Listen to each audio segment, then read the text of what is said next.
Hello guys, and welcome back to the channel. Hope everybody's doing well. In today's video, I will be reviewing all of the Round 6 AFL matches that took place over the last weekend. Going through every game and sort of giving my opinion, because I seem to watch most of them, which doesn't usually happen, but on this weekend it did. So, Thursday night started off hot with the Cats beating the Lions by 27 points at the Gabba. Wasn't at the Gabba, it was Giants Stadium. I don't know why I said that. But yeah, they started off really well, the Cats. And I've got my iPad here just for some stats and stuff. But if you're the Lions, I feel like you've been sort of ripped, haven't you? Like, you outscored the Cats in 3 quarters out of the 4. But in the 1 quarter that you didn't, they kicked 7 goals and you only managed to behind. So I think you'd be feeling pretty ripped off. It was a pretty inaccurate game from the Lions, 6 goals 10, starting at 1 goal 6, so that wasn't great for them. But yeah, that third quarter really set them up for failure. 7 goals 3 to 1 behind. You're not going to come back, especially in a shortened game and in the third quarter. That's a long bow to draw when you're 7 goals down, or 6 goals down, 7 goals down. So, yeah, we'll go into some of the best players now. The Cats played really well as well. Like, Simpson played bloody well. Dangerfield played well. Hawkins kicked 3. Neil played well, but the midfield battle was just all Geelong. As I said, Simpson in his second game in ages. Dangerfield played well again. Selwood played well. Menegola played well. You're just not going to beat a midfield like that very often, especially when they're all on form. Gary Kabablet was a bit down, but 2 goals and 14 disposals. I mean, he's not... at this stage of his career, he doesn't need to get 35 disposals every game and play a match winner. 2 goals and 14 disposals, and he was still one of the best out there. So that's a credit to him, and both of his goals come at great moments, you know, team-lifting moments. There was one where he got the hands in the middle, ran it through, kicked it from about 45, and it just sets them up. So, you know... credit to him, credit to Geelong.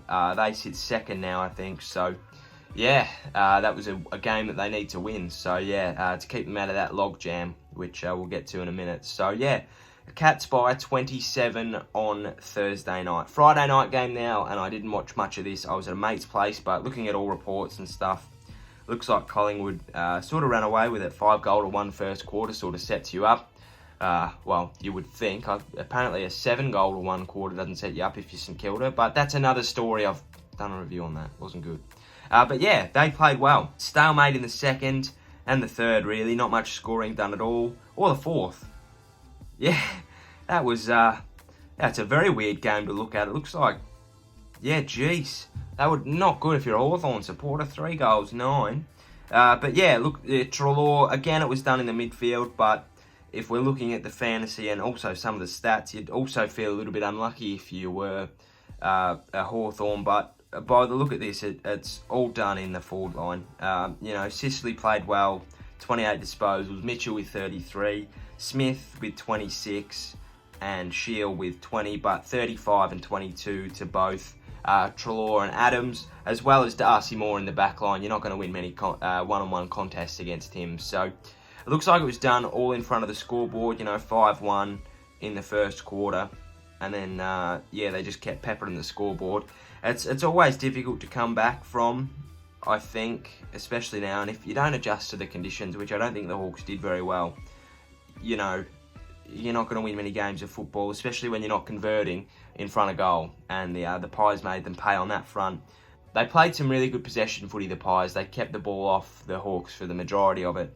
And when you don't have the ball, you can't really score, can you? So, the Pies with a 32-point win. That sits them 5th on the ladder and in good stead. I think that, yeah, they're coming together nicely. And I think that they're coming together at the right time, especially because they got that draw. They just need to keep winning. But they're ahead of that logjam at the moment. So, yeah, the Pies are going to be someone to watch out next week, especially against the Cats. That's a ripping game on Thursday night. I'm bloody looking forward to it. Right, Saturday's game, St Kilda Fremantle. Well, we all know what happened, didn't we? Wasn't good from us at all. Probably one of the worst St Kilda games I've watched in a while. First quarter, I was thinking about, oh my God, how far are we going to win this by? Like, how much have we won by, sort of thing. And then, well, we lost, didn't we? But yeah, look, full credit to Fremantle. They wanted it more. I'm expecting... Now, look, I think that Brett Ratten can come at this one of two ways. And I think that a lot of people are expecting him to come out on Thursday and he's going to drop everybody. We're going to bring our twos up. They're going to play, you know, yada, yada, yada. But all I think he needs to do is do what Ross Lyon did. You know, when Stephen Milne and Nick Del Santo weren't in form, he dropped them to make a statement. If your staple players like Stephen Milne and Nick Del Santo aren't in your team, it means that nobody's spot is safe. Seb Ross has been playing terribly at the moment. I think that he will be the first to admit that. If we look at the stats, let's keep going. He's well down here, well down. Keep going. 12 disposals, 27 fantasy points, 58% disposal efficiency, right? Brad Hill's in the same boat, 11 disposals. Even John Marsh, probably one of his better games, and he got 3 disposals. So I wouldn't be surprised if those 3 come out. But what I'm saying there is if your staple players like Seb Ross and your marquee player like Brad Hill aren't good enough to get a spot against Adelaide, of all teams at the moment, nobody's spot is safe. So I don't think he'll be slashing everybody from the team. Ben Long's obviously going to go for a while. But look, it wasn't a good team performance. Marshall played probably his worst game in a long time. Who else played terribly? Well, that's not the question. Who else played well? Membry played well, Billings played well, Steele played well as well. So, you know, there were probably 3 people out there, maybe 4 or 5 that did their role. And that's not many from 22. But look, fair play to Fremantle there. They and West Coast, they're going to be really interesting because 7 home games in a row. Oh boy, sitting 3-3, both of them in that logjam. 7 home games in a row. It's like they're starting the season with 7 home games. You know, they're going to shake up the competition. I think West Coast are going to have the better run of it because, in my opinion, they've got the better list. I know that the ladder says otherwise, but when you've had 7 rounds in a row or 6 rounds in a row in a hub, of course you're going to be a bit shaky for a bit. So yeah, I think that Fremantle fare the worst of the 2 out of that. But I think that, yeah, they're going to be really interesting. It'll be very interesting to see how those 2 go in the next fair few weeks, because they're going to reshape the ladder, I think, and it's going to separate who's a contender and who's a pretender. Oh, I'm a rapper and I didn't even know it. Right. West Coast and Adelaide at the Gabba. Adelaide's tale of horrors continue. And look, they were in it until half-time, you know, 28-13 at half-time, 2 goals to 1 in the first quarter. They looked all right, you know. I sort of thought maybe West Coast aren't as good as we thought. Maybe Adelaide are not as bad as we thought. If they could knock off West Coast here, they could be something, and then they capitulated. You know, it was a good second half. Well, it was a good third quarter, really. It set them up, you know, 4 goals to 1. You're not probably not going to lose many games, especially against Adelaide at the moment with a 4-goal lead at half-time, 5-goal lead at half-time. And they held on, stalemate in the last 2 goals apiece. But the West Coast Eagles will take that. Kelly played well, Shield played well, McGovern played all right. And on Adelaide's side, Riley O'Brien played well. Obviously, he got beaten in the ruck duel, but around the ground he was really good. And Brodie Smith played all right as well. So did Matt Crouch, and that's good for him. So, yeah, 33-point win to the Eagles. As I said, I think that they're going to reshape the ladder. So, yeah, watch out for them. It'll be really interesting to see how they go. On to the Saturday night games now. Weird time slot. The D's played the Suns, and the D's beat the Suns in a really, really entertaining game at Giants Stadium. A very close first half. It was a really close game. Up until 3-quarter time, there were only 3 points in it. And that was the sort of story of the game. It was goal for goal type stuff. Not a shootout, but also not a snooze fest. And it was just a great game to watch. I was on the edge of my seat. I tipped the D's. So I was really happy with that. But they played well. They come out in that last quarter with something to prove, and it was really good to see. Gawn played fantastically. Viney was up and about. Petrarca won the game for them. Oliver played well. That engine room that they have got in that middle, when they're on that Melbourne midfield, they can do some damage, and that'll be really interesting to see now. I thought they were due. They had a close game against the Cats and an alright game against the Tigers.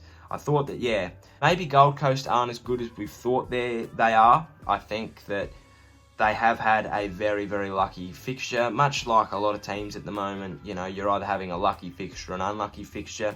But yeah, they've been taken out of home twice and they've lost. So it'll be very interesting to see how they rebound next week. You know, they had a lot of people that didn't play fantastically.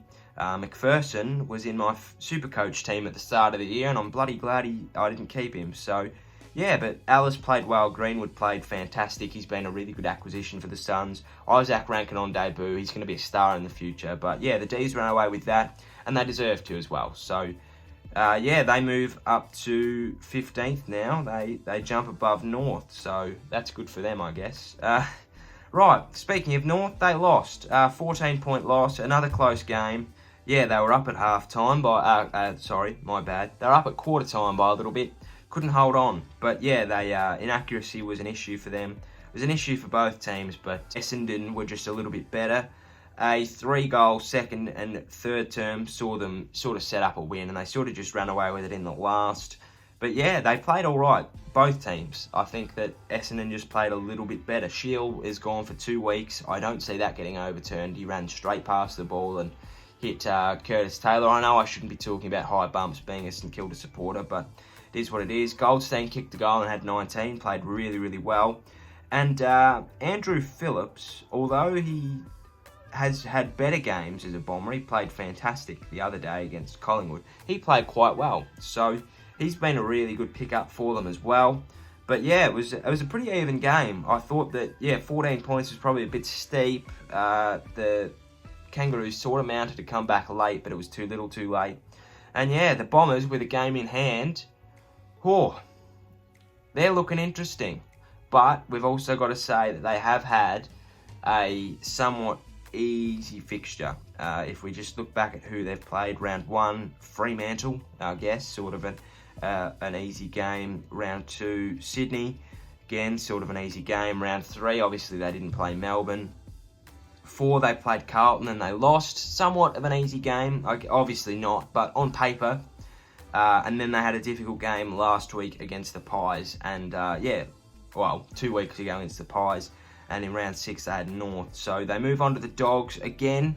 They've had the luck of the fixture, but anything can happen in 2020. We've seen that already multiple times. So moving on to the Sunday games now. I didn't watch this one either. I was watching the UFC. Port and GWS. A good game from all reports. Tough, tight, tussle. Looked like the Port Adelaide midfield sort of ran away with it in the last, which I guess is the case. It looked very, very close. 33-36 at three-quarter time. But yeah, looks like they just put it together in the last quarter, did the Port Adelaide midfield. Whitfield probably bog, which is good for him. He's come back really well after that injury. Farrell probably played his best game for the club. Who else played really well? Carl Amon probably played his best game for the club as well. Dan Houston played really well. Pau Pepper was around and about. Travis Boak, again, played well. Jacob Hopper played really well for the Giants. It was a good game, and it's a good game between two teams that probably should play finals. GWS are caught up in that logjam, and I'm really excited for these next few weeks because it's going to sort out who's real and who's fake. St Kilda have got a really tough game. Well, they've got a must-win game against Adelaide, and then they've got a really tough sort of gauging game against Port Adelaide the week after. Carlton just are surprising everybody at the moment. They've got to keep winning. The Bulldogs don't look like they're anywhere at the moment, which is even weirder. The Gold Coast, they're sliding. The GWS, they're sort of there. They've had a pretty tough fixture. And I'm really excited for these next couple of weeks, but we'll move on to the afternoon game. One that's had a lot of scrutiny was the Hawthorn. Wasn't the Hawthorn game, although they did get a lot of scrutiny. Richmond and Sydney at the Gabba, I think it was it? Yeah, it was. Second lowest scoring combined game in the history of the competition. Dimmer Hardwick blames Sydney, and I don't blame him. Getting forward was terrible for the Tigers. They could not do it. And there was a fair comment that they did have 75,000 people in their forward line, in Richmond's forward line. But look, terrible conditions, like utterly garbage conditions, terrible kicking from both teams, scoring one goal between the second and the third quarter. No, scoring one goal from quarter time for for Richmond and 2 goals from quarter time for Sydney. It's not a good game, is it? I don't care whose fault it was. It's not a great spectacle for the game. I've seen worse games get called worse. So I've seen better games get called worse. So, look, Richmond are in no man's land at the moment. Somehow they sit 6th. I'm really bewildered by that. They've played terrible football, and yet they sit in the 8. Oh, it's really interesting. But they've had a toughish fixture. They had the Blues in round 1, Collingwood round 2, Hawthorn round 3, St Kilda 4, and then Melbourne 5. And they've had a hit and miss fixture. So they probably deserve to be there considering who they've had.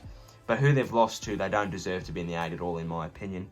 Moving on to the last game of the round. Carlton, demolish the Dogs, get up and about. I love the Blues. I've got a real soft spot for them, just considering that the majority of my friends go for them. So, yeah, I was really happy to see that. And I was really happy to see that they won so convincingly without Cripps doing anything. He had a bit of an AC joint issue. And it's just really good. They were fantastic off the half-back flank, considering that the engine room for the Dogs played really well. Like, look at these stats, right?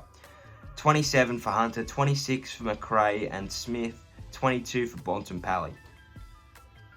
If that doesn't... Usually, if those 4 have those sort of numbers, they're on for a field day. But I tell you what, they were clinical in front of goal, 16 goals, 7. One of the highest scores for the year. Their back line played bloody well. Mackay didn't play too well. I don't know why I said him. Doherty didn't even play that well himself, but Wiedering's going to be a star. Simpson played quite well.